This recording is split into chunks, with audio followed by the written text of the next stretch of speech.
Joined by IU East's very first men's golf national qualifier, Joey Smart. Also IU East men's golf coach, John Gordon. Gentlemen, thank you so much for joining me.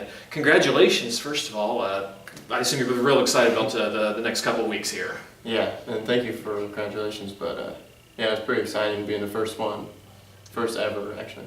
And let's go back in time a little bit. Let's recap the conference tournament. For our viewers that don't know, the way you qualify for the national tournament, you have to either be on the champion team or you have to be the lone individual winner or medalist at the KIAC men's golf tournament. So going into that final day, realistically, IU East probably out of contention for the team title. You're 4 shots out of first place at that point, 6th place tie, I think it was. Yeah. Why don't you give me the play-by-play of that final day, both what you were thinking waking up at the hotel, all the way through the final round and on into what happened next. I honestly didn't expect to win. It's like I said, like you said, I was tied for 6, 4 shots back, and that means there's 5 guys in front of me that have to mess up. Like I have to beat everybody by 4 strokes, or how many strokes I have to beat them by to win. And so I wasn't really planning on winning. Like I wasn't going in like, oh, I'm gonna win this tournament. I just went in and I wanted to get a solid round. Like I wanted to put a solid round under my belt because the first 2 days I didn't play that great. I did some stupid stuff and I left some strokes out there. I thought the second round I thought I put myself out of contention. Like I always knew like the first 2 rounds, like there's an old saying like you can't win it on the first day, but you can lose it. So I kept telling myself that like the first 2 days because I didn't want to get too far out of the lead. So the last day I went in and I just wanted to shoot a solid round, and to me a solid round was even par. And when we were at breakfast, Coach he came up to me and said, I just want you to make 4 birdies. He said he didn't care what I shot, he just wanted 4 birdies. So that's all day I just wanted to get 4 birdies. And then it happened to be coming down the stretch after the eagle on 16 and the birdie on 17, that gave me 4 birdies on the day. just in time. So it was kind of ironic. Okay. So had to, as you say, eagle on 16, birdie on 17, what you called an all-world par on 18. Now, for our viewers at home, this isn't like the Masters. They don't have a score graphic or a giant scoreboard, so Joey doesn't actually know what he needs or what score he needs. Coach Gordon, same question. Just what was your mindset, the advice you gave to Joey, both before the round and then as you all came down the stretch in those final holes? Well, as he said, on the 4 birdie thing, it's kind of a new mindset of mine. 4 birdies is kind of like, I think, well, that gives you room for mistakes, because you basically want to shoot around par, and that's, that gives you room for mistakes, and that's exactly what he did. But well, also like the first couple days, the first 2 rounds, I only had like 2 or 3 birdies. Mm-hmm. So I kept telling Coach asked me, he's like, how many birdies do you have today? And I was like 3. So then the final round, he's like, I want 4. You owed him a couple. I owed him a couple, yeah. All right, let's focus on, we'll pick it up on the 16th hole of the final round. That's where things got interesting. Mm-hmm. Again, you went eagle, birdie, par, and then it went to a playoff where you went birdie, birdie. If you could kind of take us nitty-gritty detail on those 5 holes, any particularly great shots you hit, any areas where, I guess you couldn't have hit too many bad shots, but any areas where you got yourself out of trouble, I'll have you take me through those 5 holes, and then I'll have you do the same thing. 16. It was a par 5. It was playing up, so everybody could reach it. It wasn't very hard to reach. And the past 2 rounds, I've hit I didn't hit some good drives on it, and that left me in some bad situations. So the final round, I just wanted to hit a solid drive. And I've been struggling off the tee all day, so I was hitting like smaller clubs like 3-woods and hybrids to try to keep in play. And I pulled a driver, and it was probably the only good drive I hit all day. Hit it right down the middle. And I was like 165 yards out on a par 5 because it was playing up, and then if you just hit a good drive, you could reach it. So then the second shot I hit a 9-iron into the green, and I think I was like 10 to 12 feet. Mm-hmm. And then I was the closest to the hole, so I was the last one to putt. And then the other 3 kids I was playing with, 2 of them were in a similar spot I was, but they were a little further away, so I got to see how their ball reacted to the green and which way it broke, and then I got lucky and I made my putt. They all 3 missed theirs, but they tapped in for birdie, and I made mine for eagle. Mm-hmm. And then that takes us to 17. I'm told it was a tap-in birdie that you basically hit it a few inches from the hole. Talk about that shot from the tee. We had a discussion. I think it was playing, 156? 154 6 to the hole. Yeah, it was somewhere in there, 156, into the wind. and like we teed off a little above the hole, so it was playing a little downhill. And we were talking about my options. Like the back of the green was 170 yards, so I could hit anywhere between 156 and 170. Well, I just decided I was just going to play it. I was going to play it like 160, 162. So I just hit a smooth 8-iron. And the wind killed it just enough that it almost went in. It landed like 5 inches to the right of the cup. And I was the first one to hit, so I think that put a little pressure on some kids, because I think in my head, like, they knew that I was getting close to them, but I had no idea. I had no idea until like the 18th hole where I stood compared to all of them. And then 18, again, a 12-foot par save is what I'm told. How'd you get into that mess, and then talk about what you're thinking before that last putt to save par on that hole? After I made that birdie on 17, I had a lot of momentum, and I just wanted to get up there and hit a drive. I pulled out driver, and I was getting ready to hit it, and then someone said, "Hang on, there's people down the left side," because they were looking. The group in front of us lost the ball down the left rough, and they had like 20 people looking for it.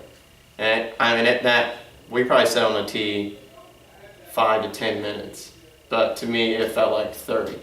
Like I just wanted to hit the ball. So then I took the tee out of the ground and I put the ball back in my pocket, and I was just trying to stay calm. And then once they cleared the way, I went through my routine again. And then, but the last second, right before I hit it, I said, "Don't go left," because there was thick rough, and then one kid lost his ball over there, and I didn't want to lose my ball. So I kind of pushed it right. I pushed it just a little bit right, and it caught a tree. So once I heard it hit the tree solid. I was just hoping for a good break. And we walked up there. My ball actually went, what do you think, about 20, 30 yards right? Probably, close to at least 10 yards right, Yeah. if not 20. It was probably about, like he said, 10 to 20 yards right underneath another tree. So I didn't have a shot. Like I couldn't even swing halfway. So coach came over there, and we were looking towards 18's fairway. We were trying to, and I was like grabbing clubs, trying to see how far I could swing with each club and how far I could hit it. And the only option I had was to go towards 11's fairway, because I couldn't get it back to 18's fairway. But once I knew I was underneath a tree, I knew there was no advancing it forward. I was just trying to find the safest shot to get me back in play. And then I went, so coach decided, he pointed out, go down 11's fairway, because it's not out of bounds, so I can play it. And I tried to hit it down 11's fairway, but it was rolling so hard, it actually rolled out of the fairway. So then I was kind of upset, because the rough there was pretty thick, and like I said, I hit it through the fairway, I hit it too hard, and it rolled out. So and then he came over to me and just told me to calm down, and he looked at my options, and then that's the greatest thing about college golf, we have rangefinders. So we're able to use rangefinders, and so I can hit it anywhere on the golf course and still have a decent yardage. I know what my yardage is, so I walked up a couple feet, saw the flag, and then got my yardage, and it was like 132 yards. And then I went back to my ball, and I was just trying to weigh my options. I actually walked back up towards the hill to try to find the right line and what tree I needed to go over. And when I hit it, coach asked me how it looked, and I said it should be good, because I hit it on the right line, and I felt like I hit it. I felt like I hit a pretty good distance. Like I actually felt like I put it inside 5 feet the way I hit it. But sometimes when you're coming out of the rough, the ball tends to jump out of the rough quicker, and it's like a golf term, it's called catch a flyer. So it means the ball flies out of the rough a lot quicker than you expected it to, and I hit it about 12 feet too far. But I was just glad to get it on the green. And I knew I was putting good all day, so I knew, like in my head, I just kept saying, get it on the green and give yourself a putt for par. And if anything, I'd make bogey. But I didn't, like I said, I didn't know where I stood, so I just wanted to make par. And you made it. So Yeah, good thing you did. And Coach, the things you saw, the advice you gave, the things you was going through your mind during those last 3 holes there, and then we'll talk about the playoff. You know, it's kind of like Joey said, we really don't know how the other players finished, so at that point in time, I didn't catch up with him. I watched everyone else finish, so I walked up. He was coming off 16th green when I saw him, and he went like this. Well, I kind of figured I knew what that meant. And then the eagle meant 2 birdies, so that I didn't realize he had made eagle at that time, but he said he made eagle, so that made his 3rd birdie, and then, you know, I'm sitting there watching him tee off on 17, and, you know, basically I'm just a spectator, and as a fan of golf, when he hit it like that, I was like, I'm like, it's on, because I thought he had only shot 2 over on the front, and I knew he was 3 under that side, so I thought he was 1 under for the day, and it ended up he shot 3 over on the front. but I didn't know that at the time. So I'm thinking he's 1 under for the day, and I'm thinking, I'm doing the numbers in my head, and I'm thinking, unless anybody played really good, he's got to be right there. And then he told you what happened on 18, I actually, what happened is we had stood on the tee for, had to be at least close to 10 minutes, and I got to thinking, even if they find the ball, by the rules of golf, it's not even in play. So now I'm sitting there as a coach, not wanting to be a bad guy, but now I'm sitting here as a coach, my player's hot, he just went eagle birdie, and I'm thinking, well, as a coach, I got to go up there and just tell these guys that they got to come back and hit another ball, because the ball's really not even in play. You've only got 5 minutes to look for a ball, and I know they've already looked for it for 15. So even if you find a ball at that point, they're not even really, by the rules of golf, not even allowed to play.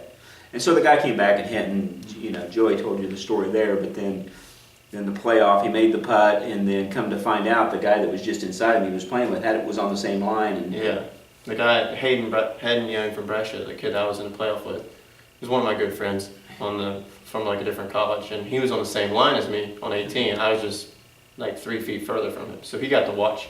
I actually had to I asked him to move his mark because I was going to go right over his mark, and he asked me before I putt, he's like, do you care where I stand? Because a lot of times when you have the same line as someone, they'll stand behind you and watch what your ball does. I was like, no problem. I was like, try not to move when I'm putting. He's like, oh, don't worry, I won't. So he stood directly behind me. So he knew exactly what the putt was going to do because he saw me make it. So his putt was for birdie, and he actually left it short, and then he tapped in for par. And then come to think of it, if he would have made that putt, he would have won. All right, so it's Hayden Young of Asbury. So as you said, that gets you in a playoff, which from what I've read, you pretty much controlled it throughout. If you could talk me through the 2 holes of the playoff. 2 holes. Well, actually, we had to wait, and we also had to wait again because they wanted to do the ceremonies. It's been a long day, a long tournament. So I kind of understood. They wanted to get Point Park on the road because they had a long drive, and a lot of other schools wanted to. So me and Hayden really didn't care, but we had to wait probably 15 minutes before the playoff. After we walked off 18, we waited for about 15. And then on one, I actually lost the coin flip, so Hayden wanted to go second. So I teed off first, and like I said, I haven't been hitting my driver good all day, but for some odd reason, I kept pulling it out of the bag. I pulled it out of the bag, and I finally hit one. It's pretty decent. I hit it down the middle, and I was just okay with it. I didn't care how far it went. It was just down the middle. And then Hayden hits one. He hits it further than I did. So I had to play first. I kind of like that, though, because I like hitting into the green first and having a little bit more pressure. And once again, I hit a great shot. It landed like 15 feet short of the hole and then ran up to about 6 inches. So I had just to tap in. Hayden knew I had to tap in. And he hits one in at about 10 feet. And I thought that's a pretty good shot under that pressure because he has to make birdie because I'm going to make birdie. And he made his putt. So once he made his putt, I knew might as well just tap mine in and move on to the next hole. Okay, so then we're on the second hole. Talk me through the second hole. What had happened there to wrap it up? Second hole, same thing. I hit a drive, but I didn't hit it very far because I was just trying to keep it in the fairway. And once again, Hayden hits it way further than I did. Hayden was 200 out. Wait, I was like, what, 250? Probably close. I was close to 250, and we had to wait on some guys playing. There was a actual open play playing in front of us, and we waited on them. And I was just sitting there with my options trying to figure out how am I going to play this because I knew all week you could land the ball short of the greens, and they would run onto the green. Most time you wouldn't keep a ball short of the green. So I was like, all right, I can just hit something like 230, 235, and it will release and run onto the green. And I knew I had to get it close to the green because Hayden was only 200 yards out, so he's hitting an iron into the green. So I know he's going to, in my head, I think he's going to put it on the green and have an eagle putt. So I just wanted to make birdie from that point. And I hit a club, and I hit a 2 hybrid, and when I hit it, I just knew it was going to be close because I hit it the right line. Once again, I hit it the right line. And I knew if I got a decent kick, it'd be at least somewhere close to the green. And when I hit it, Coach asked me how I was looking. I said, once again, I was like, it should be good. I put my club back, started walking in, and we couldn't see the green. It was a blind tee shot, so I didn't know where it landed, so we just started walking. And Hayden, the only way you know where the green is, because if you've played it before, there's a group of trees that you know to aim at. When Hayden hit, his ball was right of that group of trees. And I knew that he wasn't on the green. It turns out Hayden got a really bad kick, and it went 20 yards too far into the rough. And mine was just on the back of the green. Mine was on the back fringe of the green. So I had, once again there, I knew I had the advantage because Hayden was hitting a rough and it was going to be a hard chip. And what Hayden did, Hayden left it short and then he chipped onto the green. And then so he was putting for par and I haven't even hit my third shot yet. So I kind of figured at that point I had it won. Because all I had to do was not screw up the next 2 shots, and I had it, and I chipped it pretty close and tapped in for birdie. And didn't screw up. So Yeah, I did didn't it. screw I still have your text message. Actually, it just says birdie, going to Daytona. That was the update I got from you. The things going through your mind during the playoff. During the playoff, I'm a big golf enthusiast, so I'm just a fan of golf, and just watching the playoff, my player hits it to 6 inches on the first playoff hole, and then, I was just. Granted, I want him to win, but just as a fan of golf, I was happy for Hayden and, to see a golfer do, what he has to do to continue the match. And so just as a fan of golf, I was excited, but I was disappointed for Joey on the first hole and Yahoo East. And then watching the second hole, they both hit really good drives. And we got up there, and I could see Joey's ball was on the back fringe. And then when Hayden must have got a bad lie on long right of the green, and he didn't get his first shot on the green, and so he was chipping for his birdie, and Joey's just got a simple little chip for his eagle. We were looking pretty good. So he goes basically his last 5 holes he plays 5 under to go to nationals. So I think I put that'll be when they write the book about IU East golf, when they do that, I think this will be chapter 1. So, looking ahead to nationals, then it's in mid-May, Daytona Beach. It's the LPGA International course. Kind of the last question I'll leave each of you with: what you're most looking forward to about the golf tournament itself, and then what you're most looking forward to about the rest of the trip, taking out the golf. So I've made you go first throughout. Coach, I'll let you go first. What you're looking forward to most about the golf tournament, and anything else you're looking forward to while you're in sunny Florida. The number one thing is just seeing how Joey performs down there is what I'm looking forward to, because golf he does a great job of keeping the ball in play. I mean, he understands the game, and so I'm wanting to, obviously we're going to go see the best players in the NAIA, and so I'm really excited to see what the top competition has to bring, and see where we stand in our program and where we need to go from there. And then, Joe, you've had a few days to let it sink in. What you're most looking forward to about the golf, and anything you're looking forward to once you're done with your golf each day? I'm really looking forward to playing golf in Florida. Like it's been said, like I've never played golf in Florida. I've played in the Carolinas and stuff, so I know it's going to be close. And I know the golf course is going to be in pretty good shape since it's an LPGA course. But I'm also just looking to see where I rank in the NAIA. I want to know. I've been close to going to nationals a couple of years at IU East now. I've finished like 3rd and 5th in the conference, and I finally came through and won. And I just want to see where I rank. Like I know there's going to be a lot of kids there and stuff like that. I'm just not going to let it get to me. I just want to try to play like old man par is what they would say. I want to try to shoot par every day and see where I rank. All right, well, again, congratulations to both of you. We'll both be pulling for you. Again, it's May 13th through 17th. You can follow how they do at IUERedWolves.com. We'll have updates every single day. We'll be right back here on Inside IUE Sports, presented by the Richmond Furniture Gallery.